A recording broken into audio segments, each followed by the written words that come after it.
এক গ্রামে ছিল এক বিশাল বটগাছ। গাছটা এত পুরনো যেন শত বছর বয়স। সেই গাছের এক উঁচু ডালে থাকত ছোট্ট এক পাখি, নাম তার টুনি। সবাই তাকে বলতো বটতলার রানী। টুনি খুব বুদ্ধিমতী, দয়ালু আর সাহসী। প্রতিদিন ভোরবেলা সে গাইত, চি চি চি, নতুন সকাল, নতুন আশা।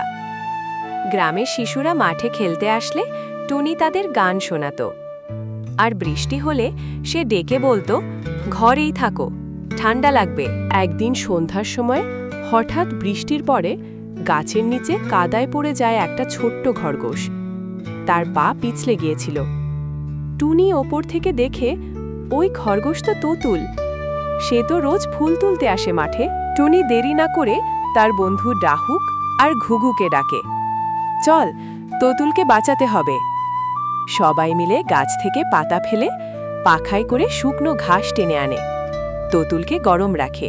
ঠিক তখনই গাছের নিচে আসে একটা কালো বিড়াল। তার চোখ লাল, খিদে কাঁপছে। সে তুতুলকে শিকার ভাবছে। টুনি দেখে আর চুপ থাকে না।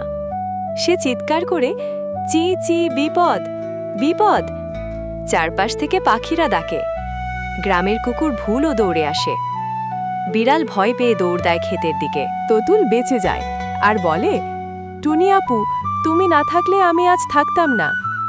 টুনি হেসে বলে, একজন বড় হতে হলে সাহস আর ভালোবাসা দুটোই লাগবে। সেদিনের পর থেকে গ্রামের সবাই টুনিকে শুধু পাখি নয়, বরং বন্ধু আর অভিভাবক বলে মানে।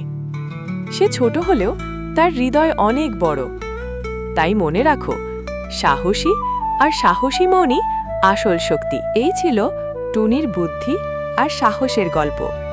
আমার বন্ধুরা, আরও মজার মজার গল্প শুনতে হলে চ্যানেলটি সাবস্ক্রাইব করে আমাদের পাশে থাকো।